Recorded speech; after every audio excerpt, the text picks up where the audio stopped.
Welcome to the South Bay FM Video Podcast. Join real estate broker Michael DeLay and Jeff Becker as they take you on a tour of one of San Diego's most vibrant communities, the South Bay.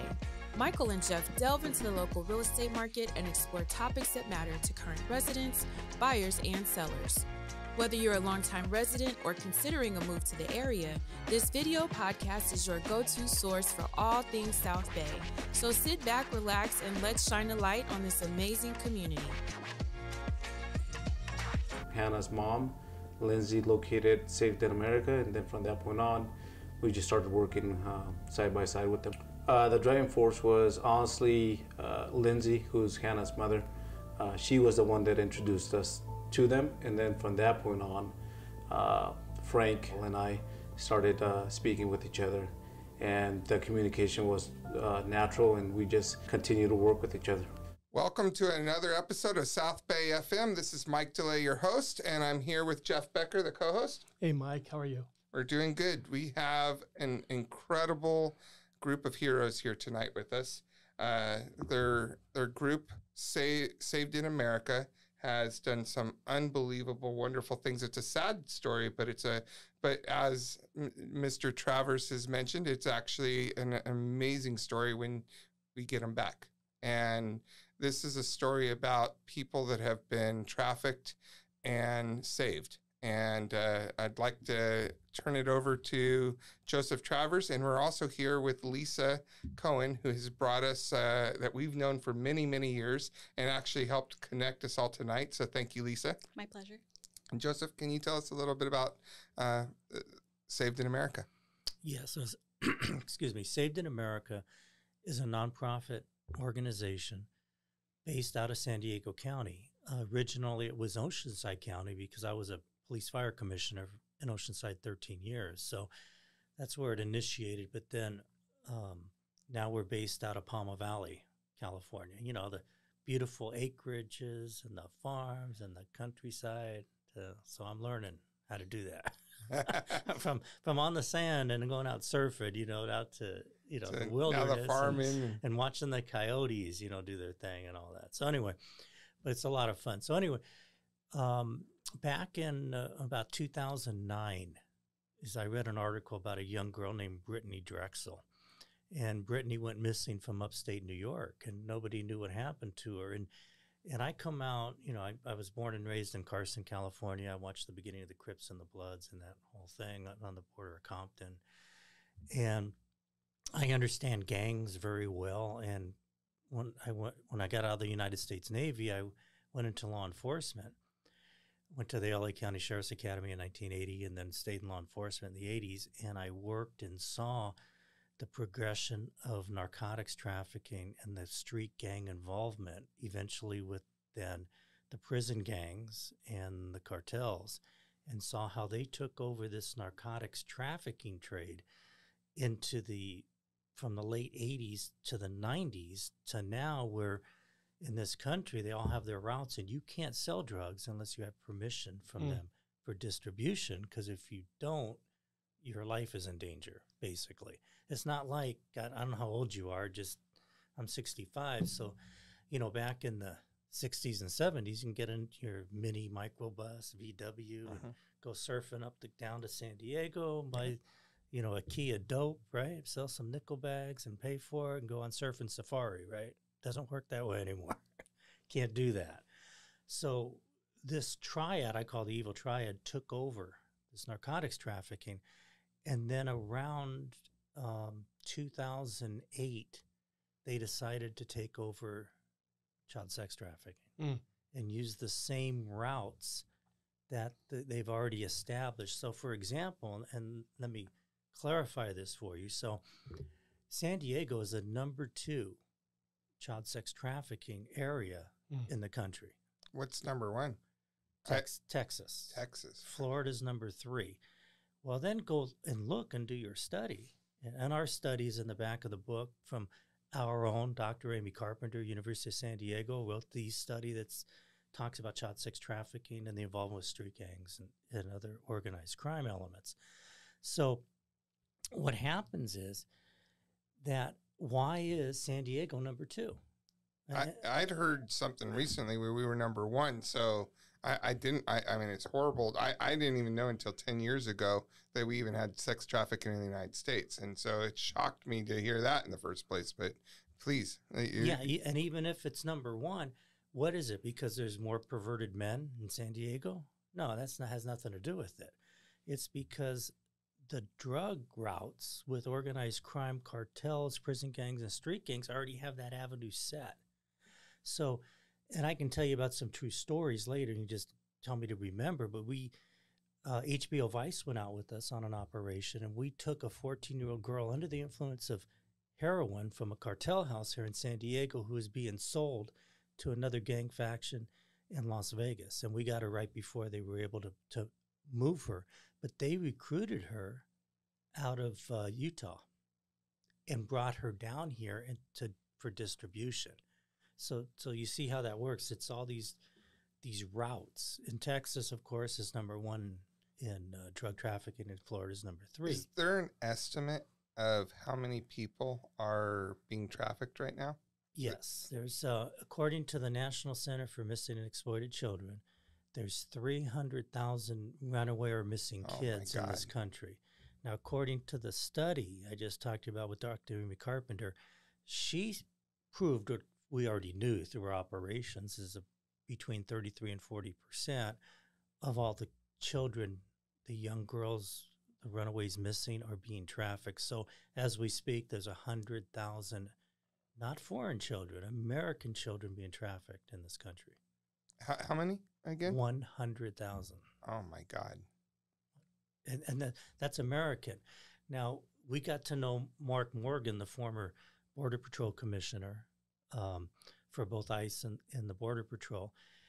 And we were talking, and he has spoken for us at our event in San Diego that we had last time, and again in Las Vegas, Nevada, that there's an underbelly of trafficked children that could be twice as high as that foreign children, because if you're from a family in Ecuador, or you're from family in Honduras or Guatemala or wherever the case may be, and the cartels control the border.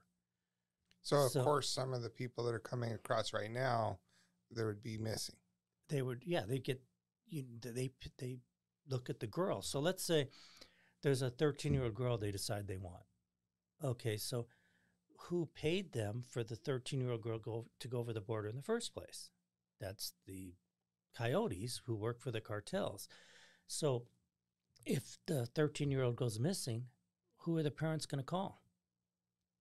If they call the police and work with the police, what do you think is going to happen to them and their family and where they originally hired the coyote? It's very dangerous. It leads to all kinds of bad things. And you wonder why, when you look at some of these border towns, all these beheadings and killings and murders, and the cartels, they own everything.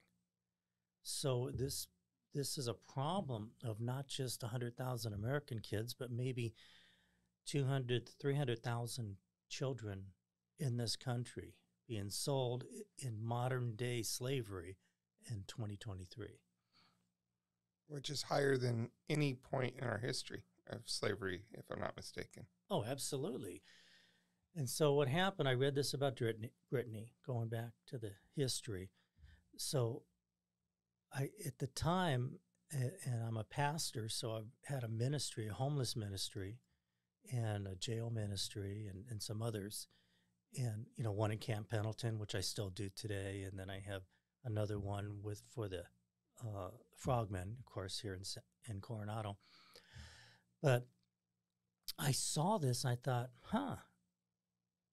it just clicks. Here I have this investigative, both public and private, I've been a licensed private investigator for 40 years, and police officer in South Central East LA.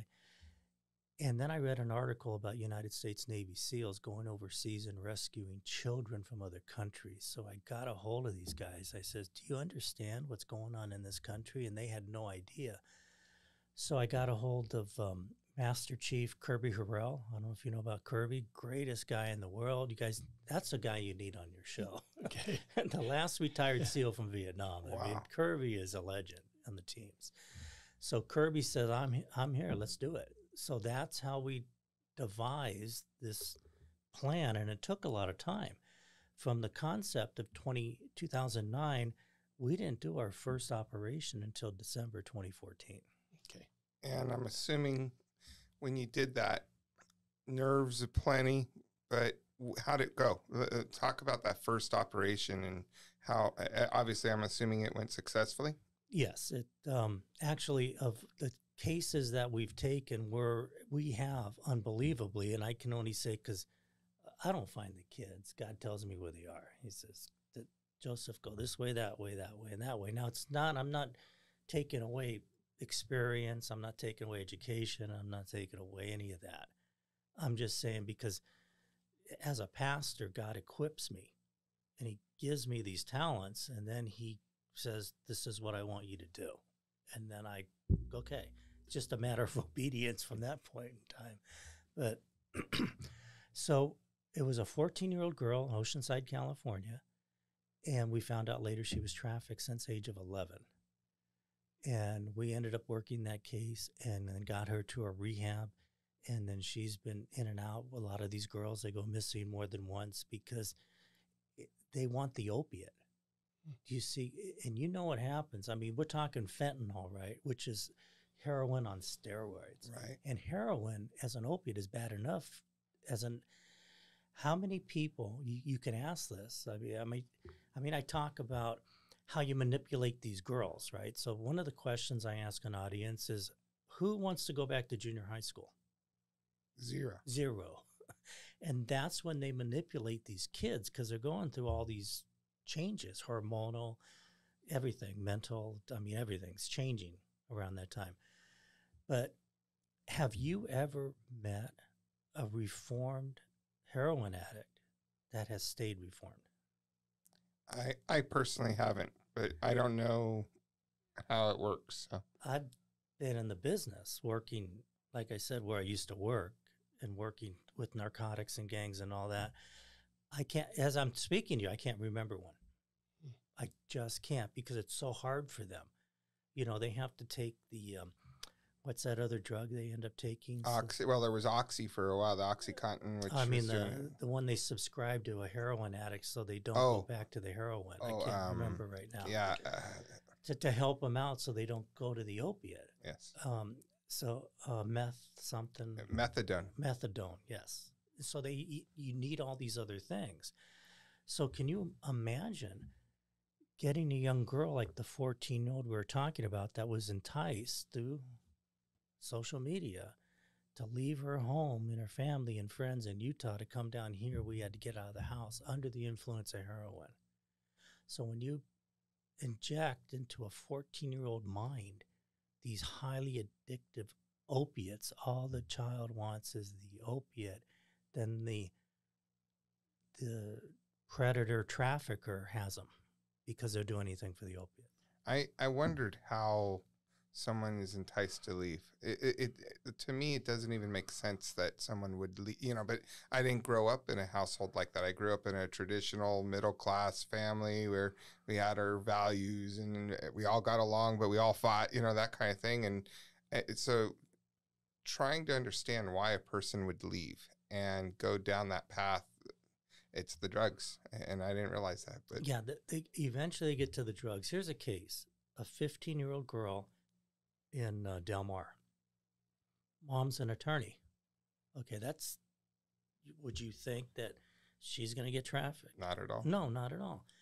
So she ended up meeting somebody who was a trafficker from East LA, and he came down and met her on the beach, and then they started a private conversation on social media, and he's going to do all this and that, and then found out that she came from a broken home and moved right in on that issue, right? And then what they do is they use, and anyone here can go on our website, savedinamerica.org, go to resources, and you'll see we have up there an acronym called GROOM, GROOM, and it tells the steps on how they groom these girls. And that's what they do. They use psychological coercion. They groom them to where they want to leave their safe space because they coerce them to think their safe space isn't safe. My space is better than your space. It's amazing. You always hear about the criminal, right? If they just use their minds for good, right? If they took that same energy of transferring them into something that is horrible in life, if they used it to help them achieve better, or what the world would look like. Unreal that psychology that they're using on these poor children. Yeah, exactly. And what they do is that, it's sort of like my dad used to tell me, if it ain't broke, don't fix it. And they've been doing the same thing throughout world history over and over and over again for of course, the love of money. It's all about the money. And when you look at the groom, that's the last one, the M, it's money. People aren't people anymore. They're a tool or a product for them to get their money so they can, whatever they think they love the money for. Greed. Greed and other things. But of course, now does it work in the long run? Absolutely not. And then we can talk about prison gangs and all that and how they manipulate the street gang members, with of course, the love of money and back to the cartels. And it's just it's really a horrible, wicked, circle. So are the cartels both in the United States and Mexico, and that's how it's and the channels, do they lead outside of the United States, or is all of that basically right here, just here in the United States, and it really doesn't get pushed back out? Yeah, the cartels go out internationally, but here in the United States, we make a lot of money here, obviously, because we're a very wealthy country. And they have this organization, and I'll just let you know kind of how it works, is that, so the street gangs are now getting all the product. They are the distributors for the cartels. I don't care which one. There's some main ones, right? You have your Crips and your Bloods, and you have your MS-13 and your 18th Street and all the different ones that come, leave from that. Right. And then you have your white supremacists and different names, Nazi lowriders or whatever you want to call them. They're all street gangs, right? And then you even have your biker gangs, right? So your outlaw gangs. They're all in the drug trafficking trade, but they all get their drugs from the cartel. That's where they get their product. So what happens in the early 90s, around the early 90s, late 80s, early 90s, the war on drugs, remember Ronald Reagan declared war on drugs in the 80s. Well, eventually, now with the hard work of the DEA and the other federal agencies that worked that, they started prosecuting these cartel members and then started to extradite them. Now you have these cartel leaders who are going to end up in a federal prison. Well, just like the cartels run the border, we might have the Border Patrol there, but who runs it? The cartels. Who runs our prisons? The cartels. The prison gangs. Okay. And the prison gangs are broken up again. You got your Mexican Mafia, La Nostra Familia, your Black Guerrilla family, and your Aryan Brotherhood. Well, separated in races, and they have different names now, but it's from the same families, right? So what they decided is the street gang members that come to prison, if you haven't been paying us our taxes, they collect taxes too, just like us, and you get to prison, which they do get to prison because our law enforcement in this country is still very good. And eventually when they get there, if they haven't been paying their money, they kill them. Now, what's the entrance exam to be a prison gang member? Heroin addict and a murderer. You have to kill somebody who the prison gang says to get rid of, who usually is a gang member that didn't pay their taxes once they get into prison. Wow. Really. And then what does the cartels get to deal with the prison gangs? Well, when, again, these cartel leaders who are now going to American prisons, they want to be protected. The prison gangs own it, and they say, okay, well, give us your balance sheets so we know how much taxes to get from the distributors, and we'll take care of you when you get in federal prison. Wow. It's unreal. So we see a huge problem. I think our audience will be interested to know more about your organization and what you're doing to help solve it. And I'd like to introduce for a moment Lisa Cohen, who Mike and I have known for a long time. so well respected as Ditto. the CEO of the Chula Vista Chamber of Commerce, and did such a wonderful job there. And now you're the executive director. And you guys were very smart to pick her because she's excellent. Absolutely. Tell us a little bit about your position in the organization, and that'd be great. I think it started with a text message. They got my information from Kirby Horrell, who I've known for like over 25 years. And I was in as soon as I met with Joseph. We had a long conversation on the phone, then we met in person. And it was started for to help with their event coming up. We have a big event coming up in December, on December 14th at the Pendry Hotel. And that's a fundraising event, I believe, right? Our annual fundraising event, and also thanking all of our sponsors that make the operations possible. So it was first started to help with events and fundraising, and then Joseph asked me, "Can you be the executive director?" So we're like two peas in a pod. You did well, Joseph. Well, the work they're doing it's God's work. You know, it's no longer looking at different areas. It's good and evil. And children are just precious, and that's their focus. It's runaways, and it's also children that have been trafficked, and bringing them home and finding the resources to get them on the right path, because unfortunately they've been lured. And like Joseph was talking about, a lot of the reason the human part is so much, it could be sold over and over again. When you sell a drug and a drug is taken, the drug is gone. And unfortunately, these poor children are being trafficked over and over again. So it's just horrific items. It's a part that you don't want to look at. There's a great movie out called The Sound of Freedom, and it's hard to watch, but it's a must-see. And it really showcases what goes on. And at the very end, you need to stay and listen. It takes about 3 minutes to what it took for them to put it on the big screen and all the steps they had to go through, because it was not supported to do that. And it's really opening up a lot of people's eyes, like your eyes were open 10 years ago. Right. So it's hard to think about. You know, when you have children, you have grandchildren, you don't even want to think this goes on in the world. Yeah. But the world is changing, and we're at the information age, and it is critical to have the good guys there that are doing the right thing for society, and especially for children. And I think the main part of the movie is God's children are not for sale. And Right. that's kind of how we look at it also the same way. So they've been doing their operations since 2014. 275 275. have already been saved, brought home. That's amazing. So almost 30 a year. Yeah, and that's really not much compared to what we were just talking about. If you got Right. 200,000, but that's not the idea.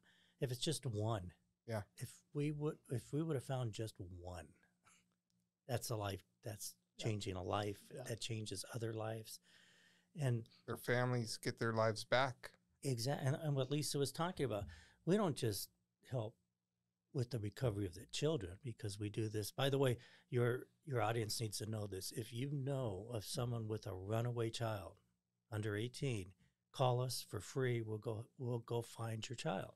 That is very important. I yeah. actually met I know a person that I won't bring their name up, but their grandchild actually ran away, and thank God, about 4 or 5 days later, they did find that child. But that would have been amazing to have your phone number to do that. So If someone's child does run away and they get in contact with you, what kind of information do you require? What would be kind of the normal process after that?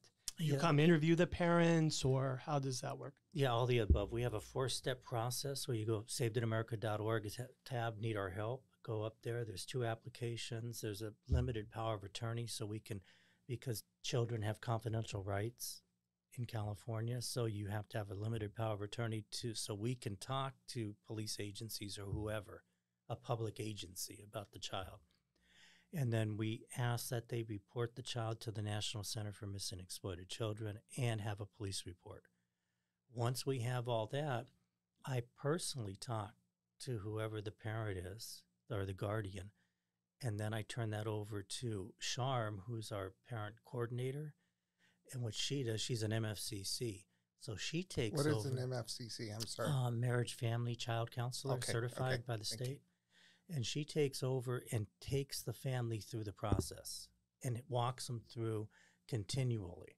So once we get to that stage, then we have a law enforcement liaison who's a peace officer to talk to law enforcement, because no one talks better to a cop than a cop.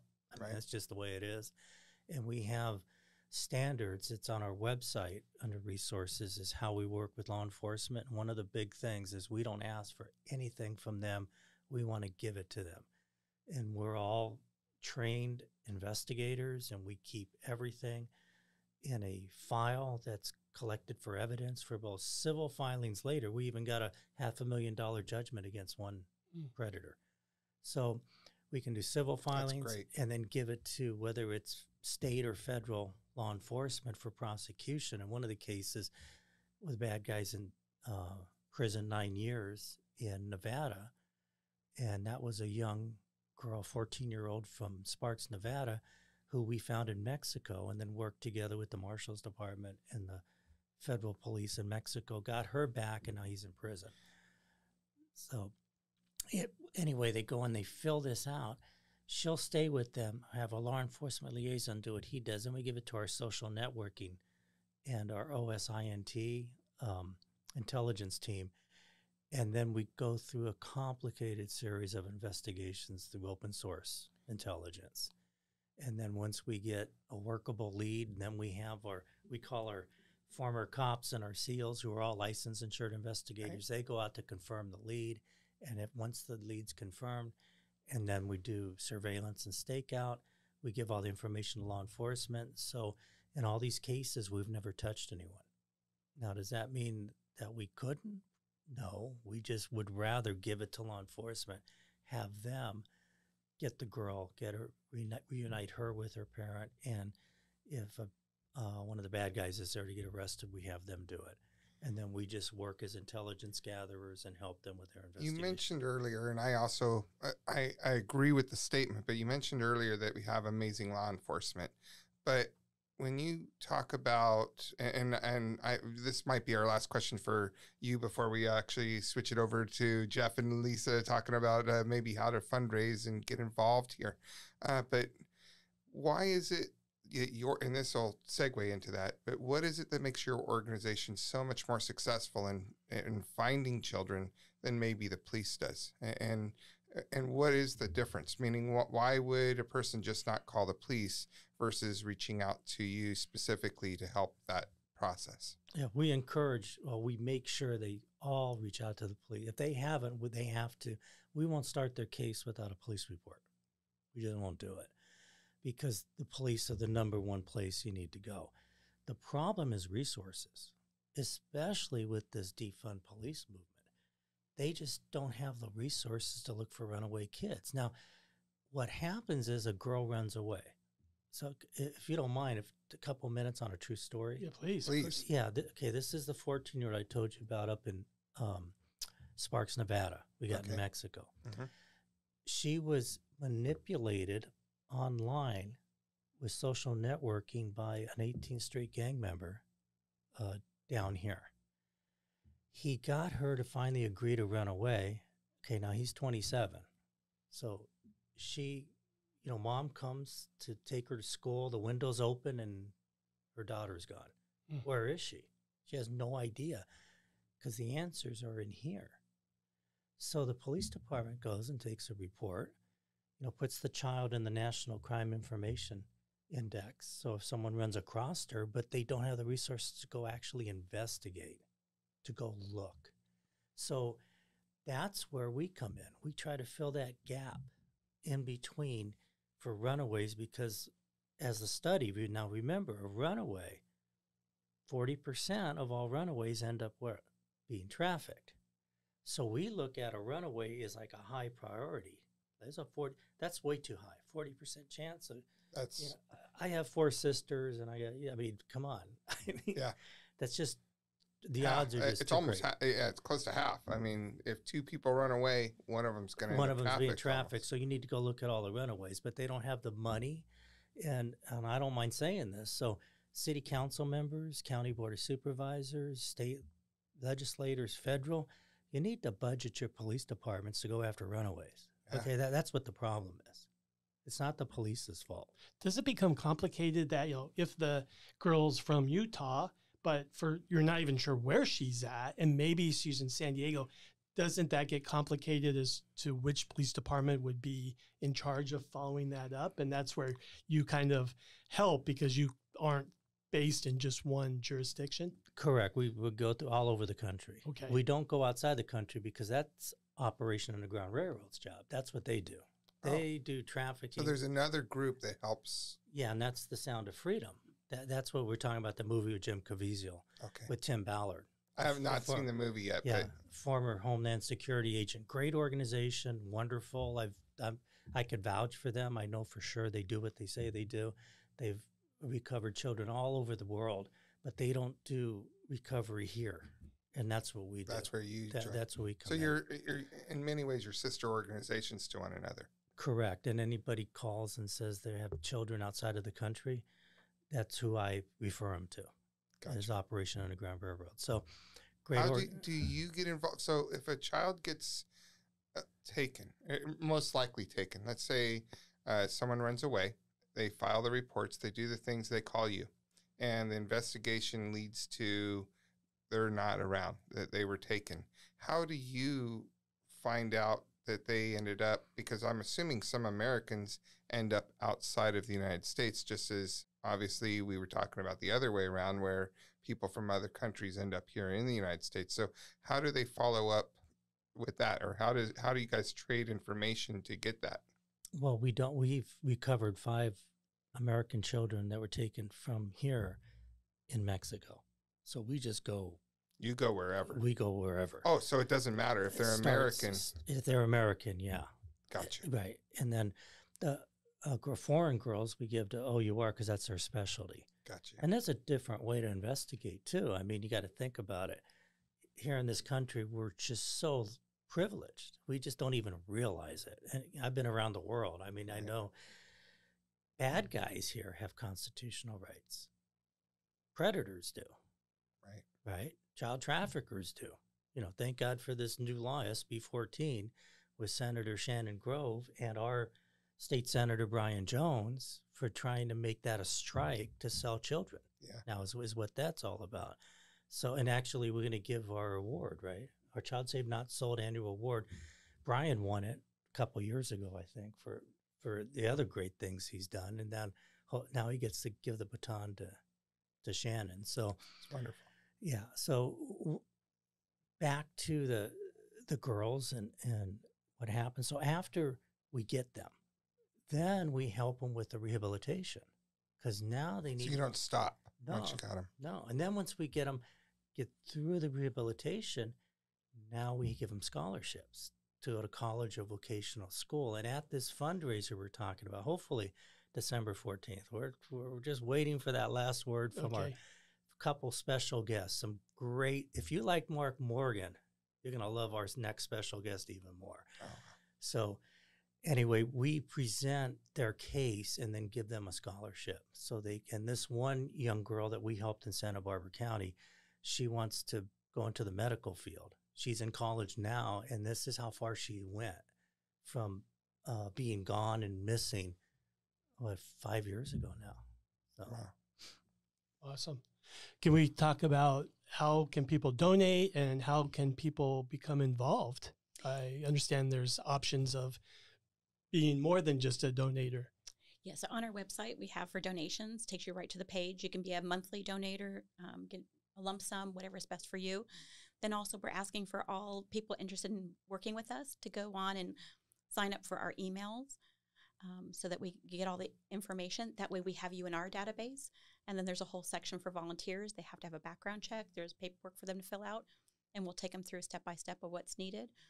But, you know, we can't have anyone that's come in that has felonies, priors, you know, for pedophilia. That we have to be very careful about who. It's just such sensitive information, and they're so vulnerable, these children. So we have to make sure all those steps are followed.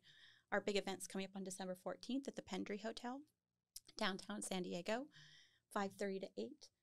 And we're just finalizing the keynote speakers right now. And so that will be up on our website hopefully by Monday. And we're really excited to have people that want to sponsor. And we also have legacy sponsors that can be involved for operations.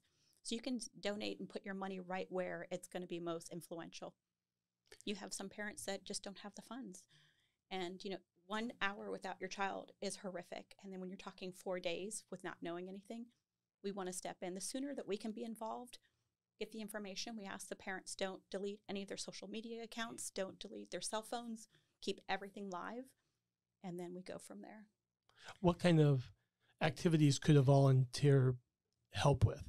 I'll send that over to Joseph. Yeah, we have 3 different, 4 levels. We have the funding part, the 4th level, but the 3 levels we have is one we've had for a long time. We have 300 reserves right now who are licensed private investigators, local, state, and federal law enforcement people across the country, 300. So that's our boots on the ground, so we don't have to spend so much money in travel and go. So we can call them, they're the boots on the ground, and go out there and do the workable intel and get the girl with whoever the law enforcement agency is.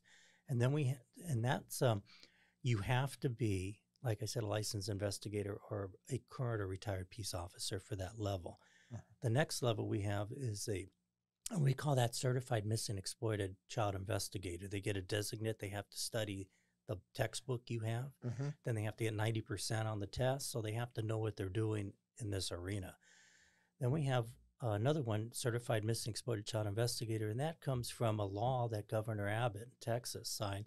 There's a international pastors group that worked with the state of Texas and to get chaplains in the public schools because of all these problems in public schools and the school shootings and this and that. So Governor Abbott passed a law that now public school districts can hire chaplains to be counselors. And the chaplains organization reached out to us to train them on child sex trafficking while they're in the public schools. And we're thinking about doing that now in different states. We're working with a couple other states, and then we'd love to do it in all 50 because it needs to be done. So that's the 2nd level. Then the 3rd level is certified missing and exploited child volunteer, where everybody else, there's things to do. And as long as you pass the background and some basic study, and you got to read the book, you got to know what you're doing, you got to pass the test, you got to get certified, then you can help. And the number 1 way is someone to be a certified missing and exploited child volunteer to go to city council meetings, go to the Rotaries, go to the Seroptimus. I was just going to say Rotary and Knights of Columbus, for that matter. I could see both of those organizations getting very involved in assisting you. Correct. And get the word out. This is what the problem is, and this is how to solve it, and this is what we need. And to say, just like I said earlier, get the police more involved, and the way to get the police more involved is get the legislators to understand you have to fund it. You should have... Would that be local government, like the mayor and the city council, or would that be county government? Well, you would have the mayors of cities fund the local police departments. Like I was on the Police Fire Commission in Oceanside 13 years. So that's run by the city council, what the police department gets. And they're very generous with their police department because they love their police department. They want them to help. Actually, we've had a few cases in Oceanside where we've worked very well with the police department there. But then you have the county board of supervisors who has the purse strings for the sheriff's department. Right. So they have to budget for runaways and missing kids, and then et cetera, the state police, and then of course you have the federal police. So you need the people who write the laws and who govern us to understand where to appropriate the funds. And this, I think, and I'm sure your whole audience would agree, we need to appropriate funds for this. What does it cost to save a life, to bring somebody back? What's the traditional cost, or it's so varied, or is there a cost that you could associate to? No, there's some study. I think we're right about anywhere from 15 to 20,000 per child recovery. But there's a lot of things that go into that, insurances, and all that, everything that goes with it. But the county task force, their cost, and that's only personnel costs, not equipment. Our cost is everything in. Right. their cost for personnel is $65,000 Wow. per child. And that's not counting equipment or anything like that. And that's why it gets swept under the rug too often. It's costly. It's really costly. Now, we call ourselves, again, the GAP. We are all fully insured, licensed private investigators in the state of California with weapons permits and everything. Okay, with insurances to cover it. We never have to use the weapons. Thank God. We never had to touch anyone. Thank God. But obviously, Navy SEALs and cops, we know what to do if we had to. But we just don't put ourselves in that situation. So what we fill that gap, but a parent to do the same thing we do would probably have to pay $20,000-$30,000 to a licensed PI to go do it for them. And who has that sitting around in their bank account nowadays? I mean, what are the studies? What does the average person have for expendable income? Well, I remember hearing what's her Kamala Harris just say everyone has $300 left. There you go, $300. You know, how much is a PI in San Diego County? Anywhere from $95 to $125 an hour. So what does that get you? A call on the telephone. I mean, unfortunately, but that's just the way it is. Yeah. Wow. That's unreal. And so that leads back to direct donations, that fundraisers where people could have fun and be able to see maybe some of the highlights of what you've done. This fundraiser, December 14th.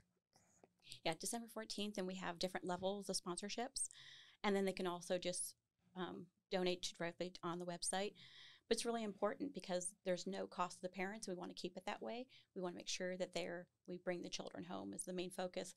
One thing that Joseph had touched on is Senate Bill 14. That's going before committee tomorrow. The Senate bill came forward last year. It was 1042, and that died on the floor. So we're really hoping that cross our fingers. Yeah. Can you explain what it is real quick? So it gives a strike, a felony strike for California for trafficking a minor. Got it. But they had to take out adult. It could only be for minors, and that's what we focus on. So this is by State Senator Shannon Grove, and it's co-authored with there's 4 other senators. But it's really important that we start watching what's going through legislation, and it's almost horrific at times when these items are not being approved, where we think it's a slam dunk. You shouldn't even be questioning it. But unfortunately, I think it gets back to the ballot box when you're voting too. Really look at what who you're voting for and what they stand for, and make sure it's family values. Well, us here at South Bay FM and our listeners are going to be watching who votes for what tomorrow. So, or it won't be aired by tomorrow. So we'll see hopefully who voted for what. So that's correct. So please go to our website, savedinamerica.org. All the information is there. My phone number is in there. Email address. Reach out to me, Lisa Cohen, Executive Director. Anything I can do to help to guide anyone. But we're really there as a resource and bringing home children. Excellent. Well, thank you so much. Thank you both. You're doing God's work, and God bless you, and hope your organization continues to thrive. And I hope it ends in some ways. I hope your organization will eventually end because it does such a wonderful job. But that's what Master Chief Kirby Harrell says, our famous SEAL. He says, I wish we didn't have to exist. Yeah. It's almost the way I feel, but at the same time, because you are here and you are doing this, God bless you, and hopefully you bring home a lot of people. Thank you. Thank you so much. Bless you. And even just the education of knowing, I think that's very preventative as well, right? So that people realize this is a real problem and this is how these children get sucked into this, that hopefully it gets stopped from the home. You don't want it to be all the way finding them 3 years later. If you can stop it at the beginning, that education component is so important. Yes, and like I said, go on the website, go to our media page. We've been over 300 media from NBC Nightly News, HBO Vice, Fox News, you name it, we've been on it. I mean, all over the country, Breitbart, OAN, whatever. And you're also going to find videos from parents talking about what happened. You're going to find videos from the children themselves talking about what happened. Wow. And like I said, the grooming process, the rescue process, and everything in between. It's all on the website. It's all on the Beautiful. media page. Get on there, start looking at it, going through it, get educated. The textbook, we wrote, it's in its 4th edition, Investigation of Missing and Exploited Children, The Gateway to Child Sex Trafficking. All funds go back to the operations. Get that book. It's the first textbook of its kind on investigation of missing children. And it'll tell you, like I said, it'll run down how this whole works. And there's 5 true stories in there in the middle of the chapter. Wow. Goes through our process. Of course, the children's names are changed, so you can't go back and re-victimize them again. Right. But it really tells a story of what happened, how they got enticed, where they were, what happened to them, and how they got recovered, and how they went to rehab and everything. So Beautiful. I kind of wish, the one thing as I was hearing it tonight, I kind of wish you were touching them, the bad guys.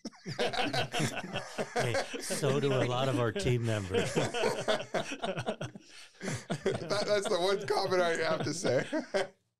Well, thank you so much. Yeah. Appreciate you. Our pleasure. Sir, Thank you. Lisa, thank you. Thank you.